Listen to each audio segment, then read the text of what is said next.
striking for me. Yung sunod-sunod halos na Krising, Dante, and Emong, nagkaroon sila ng Fujiwara effect. Ibig sabihin, nagkaroon ng interaction sa isa't isa.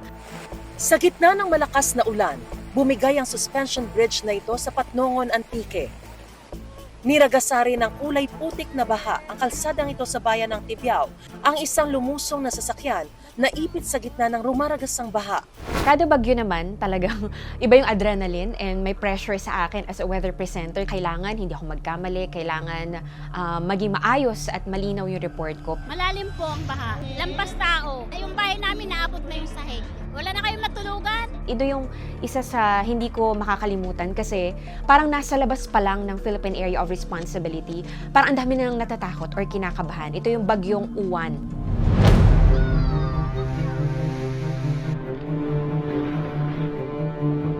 Doon makikita kung gaano kahalaga talaga yung weather reports and dapat maipaunawa ko yun as a presenter.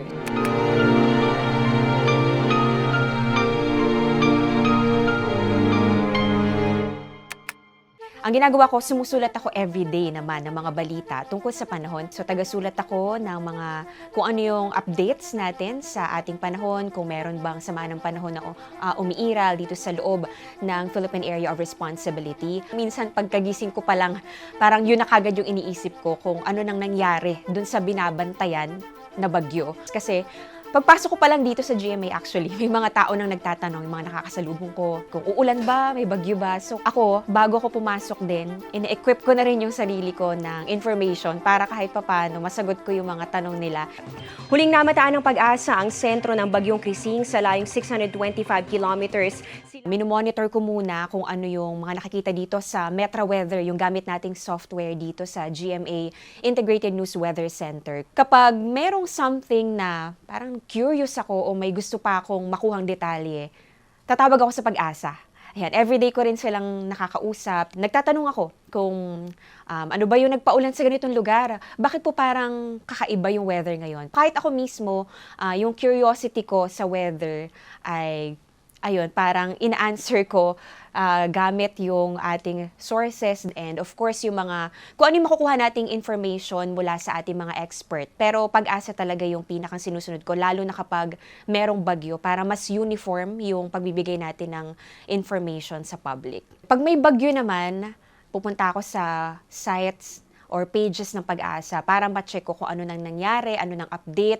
Compared sa kahapon, malaki ba yung naging pagbabago dun sa pagkilos ng bagyo, lalo ba lumakas? Mas marami ba yung maapektuhan? Minsan nag-update na rin ako sa personal accounts ko. Kapuso, Amor La Rosa po ng GMA Integrated News Weather Center. Bagyo update po tayo, yung bagyong Wilma ay humina na po at naging low pressure area na lamang.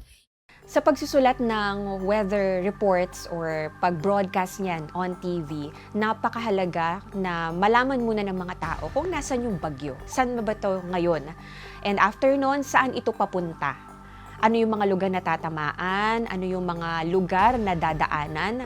Kasi magkaiba yung landfall doon sa traversing o yung pag-cross. Yung pag-cross, mahalaga din yun eh. Minsan kasi parang ang naiisip natin, yung landfall lang yung mahalaga. Pero after ng landfall, ano ba yung mangyayari? Saan pa ito pupunta? Minsan kapag narinig lang natin yung landfall, hindi naman sa amin magla-landfall, so hindi kami maghahanda. Pero after ng landfall, lalo na kapag isang malaking chunk ng landmass yung dadaanan ng bagyo, mahalaga rin na mabanggit na dadaan po ito. So kailangan mabanggit natin yung mga lugar na posible ding daanan.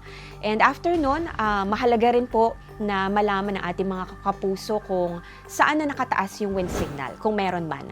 At ipaunawa rin natin kung ano ibig sabihin ng wind signal. Kailangan talagang lagi kang nakatutok dun sa update o yung changes doon sa bagyo. Kasi anytime, at saka yung time frame na yun o yung span ng 3 hours, meron at merong malaking pagbabago. Minsan nag-iiba talaga ng direction o minsan naman halos hindi na pala gagalaw. So pwedeng ma-delay or pwede ring mapaaga. Kada bagyo naman, talagang iba yung adrenaline and may pressure sa akin as a weather presenter. Kailangan hindi ako magkamali, kailangan maging maayos at malinaw yung report ko. Medyo striking for me. Yung sunod-sunod halos na Krising, Dante, and Emong, nagkaroon sila ng Fujiwara effect. Ibig sabihin, nagkaroon ng interaction sa isa't isa. Kasi itong Emong, imbes na lumayo na dito sa ating bansa, hinihila pa yan ng bagyong Dante. Ito ay hinila niyan pabalik, kaya nagkaroon pa to ng landfall dito sa bahagi ng Northern Luzon. Tapos nagkaroon din to ng damage or pinsala dito sa ating mga kababayan dyan. At ito rin, no, yung dalawang bagyo, Dante and Emong, nagtulong pa yan para palakasin yung habagat o southwest monsoon. Kasi itong habagat, napakaraming ulan po yung dala talaga nito. Hindi ko rin makakalimutan yung bagyong Tino, nito lang. Yung mga kababayan natin dyan sa Visayas, grabe yung naging experience nila, no? Kasi nilindol na nga, binagyo pa, ayan, sobra yung mga pag-ulan na naranasan nila, grabe mga pagbaha, halos bubong na lang yung kita, marami rin mga nawalang buhay doon. Nadagdagan pa yung 5 naunang landfall ng Bagyong Tino kahapon. So pagkatapos po nitong tawirin, itong Visayas ay muli po itong naglandfall. Diyan naman sa Palawan ng 3 beses. Dito yan. And after ng bagyong Tino, na nagkaroon po ng 8 landfall, no? 8 beses po itong tumama sa lupa. Imagine, no, ganun po katagal yung talagang naging track nito dito sa atin. Pero kasi ang Visayas ay binubuo po ng mga isla-isla, kaya naging ganun po yung karami yung landfall nitong bagyo.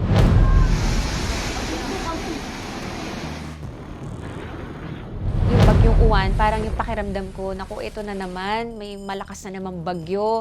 Possible na mas malakas pa dito sa bagyong Tino. And ayun, for me, nakaramdam ako ng takot na konti. Yan, parang kinabahan ako para sa ating mga kababayan na posibleng maapektuhan. Kasi nga, malayo pa lang malakas na. Hindi ko maiwasan na maisip ulit, no, yung bagyong Yolanda. Yung circulation niya halos malaking bahagi po ng ating bansa, yung talagang sakop. Nasa labas pa yan ng Philippine Area of Responsibility, pero habang lumalapit sa Pilipinas ay lumalakas at posible pang maging super typhoon. Mas na-pressure ako as a weather presenter na kailangan talagang maging maayos at maging klaro yung reports ko kasi hindi biro itong paparating na bagyo na naman. Ang hirap isipin na ayun, parang sa isang iglap na dahil lang doon sa talagang kalamidad na yon, biglang mawawala yung mga mahal mo sa buhay.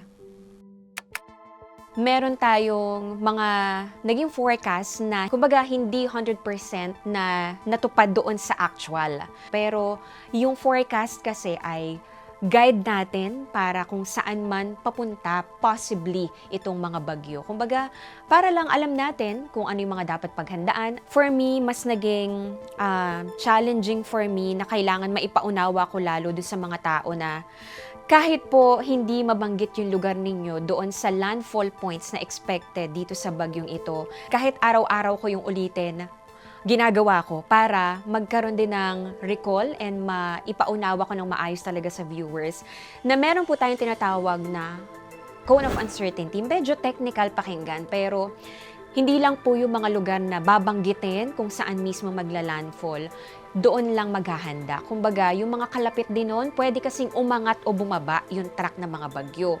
So, kailangan mabanggit ko as a presenter na hindi lang po ito yung exact na dadaanan ng bagyo. Kailangan maging handa rin, pwede yung magbago. May mga nababasa ako na ang tahitahimik dito, kalma-kalmado, ang init-init, ganun.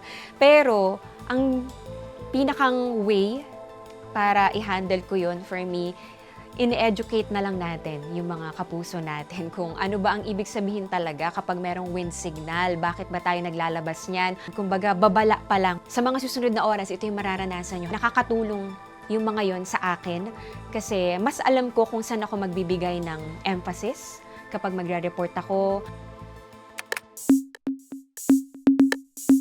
Yung pagiging weather producer ko, nakatulong yon sa pagiging weather presenter ko kasi ako alam ko na kung ano yung talagang laman ng report ko, kung magkaroon man ng technical difficulty, kung ano man, kung magkaroon man ng pagbabago doon sa aking nire-report sa teleprompter o mawala man. No?